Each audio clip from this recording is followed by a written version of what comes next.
जय महाराष्ट्र. मी आज आपल्यासमोर 2-3 दिवसाच्या नंतर आज पहिली वेळ मी पोस्ट करत आहे.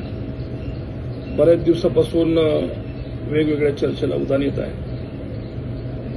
प्रथमतः तर मी तुम्हाला सगळ्याला सांगू इच्छितो की मी कोणावरही नाराज वगैरे होऊन गेलेलो नाहीये. उद्धव साहेबांवर तर मुळीच नाराज नाहीये. उद्धव साहेबांनी मला खूप प्रेम दिलं, त्याबद्दल दुमत नाहीये. आणि राऊत साहेब किंवा हे कोणती मोठी मंडळी जर कोणी बोलत असेल तर ते त्यांचा हक्क आहे. त्यांनी माझ्यावर खूप मोठं प्रेम केलेलं आहे, त्याच्यामुळे ते बोलतील. काही अडचणीचं नाही. माझ्या वडिलाप्रमाणे आहेत ते बोलले तर मला काही त्याच्यात वाईट वाटणार नाही. पण हे सगळं करत असताना 18 तारखेपर्यंत तरी आम्ही कोणीच कुठं गेलेलो नव्हतो. पण ज्या पद्धतीचं गैरविश्वास किंवा अतिरेक झाला बोलण्याचा, त्याच्यानंतर बऱ्याचशा मंडळीनं विचार केला की आता तिथं थांबून सुद्धा काही फार उपयोग होणार नाही. आणि खरं सांगायचं तर आपण सर्वांना माहिती आहे की खूप दिवसापासून आपण पाहतोय की सत्तेशिवाय कुठलेही कामं कार्यकर्त्याची होत नाहीये.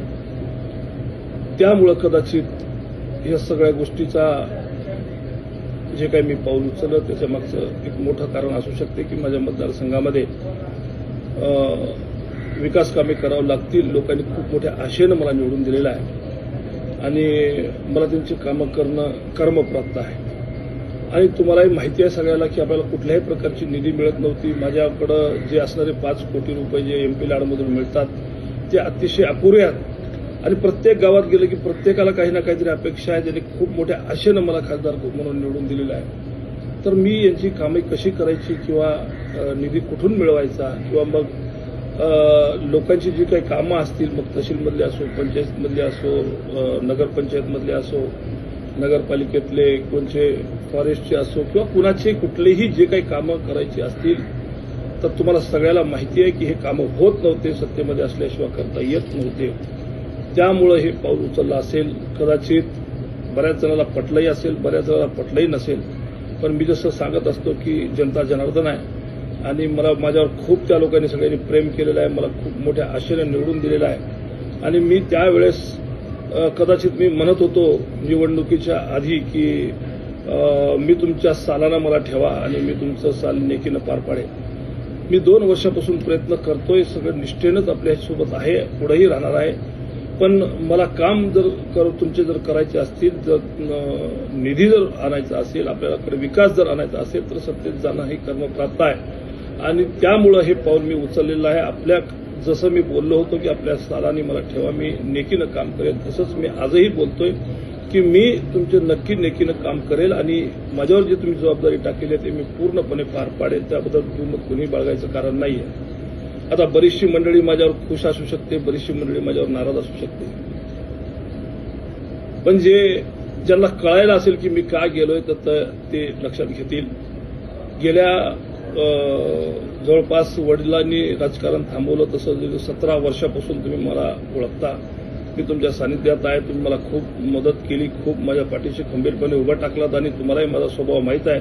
मी कुणालाही सोडणारा माणूस नाही आहे. एकटा अर्धवट गोष्टीमध्ये मी कधी पडत नाही, अर्धवट गोष्टी कोणत्याच करत नाही. माझ्यासोबत जी मंडळी 17 वर्षापासून आहे ते आजही आहे. मला सोडून कोणी गेलेलं नाहीये. पण कामं होत नसल्यामुळे बरेचसे कार्यकर्ते नजीकच्या काळामध्ये पक्ष सोडून जाऊ लागले आणि कामं होत नसल्यामुळे माझाही म्हणजे पर्याय राहिला नव्हता माझ्याकडे. त्यामुळे मी हे निर्णय घेतला असेल तर काही जण नाराज असतील, काही जण खुश असतील. ठीक आहे, नाराज असले त्यांची मी नाराजी काढण्याचा नक्की प्रयत्न करेन.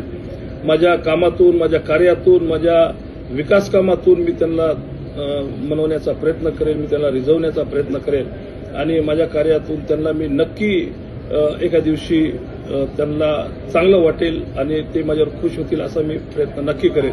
पण जर कोणी नाराज होतच असेल तर त्याला माझा पर्याय नाही. मी सगळ्यांना विनंती करणार आहे की माझ्यासोबत राहा. मला जशी पहिली साथ दिली तशी आताही साथ द्या आणि मी तुम्हाला कुठेही नाराज करणार नाही. मी सगळ्या गोष्टीचा विचार करून गेलो. मी कार्यकर्त्याचा विचार करून गेलो, मी पदाधिकाऱ्याचा विचार करून गेलो. मी सगळ्यांना समान न्याय देण्याचा प्रयत्न करेन. मी सगळ्याला सोबत घेऊन चालण्याचा प्रयत्न करेन. मी कार्यकर्त्याला उभारी देण्याचा प्रयत्न नक्की करेन. आपण जे माझ्यावर विश्वास ठेवला होता, आजही विश्वास ठेवा. मी तुमच्या विश्वासाला तडा जाऊ देणार नाही.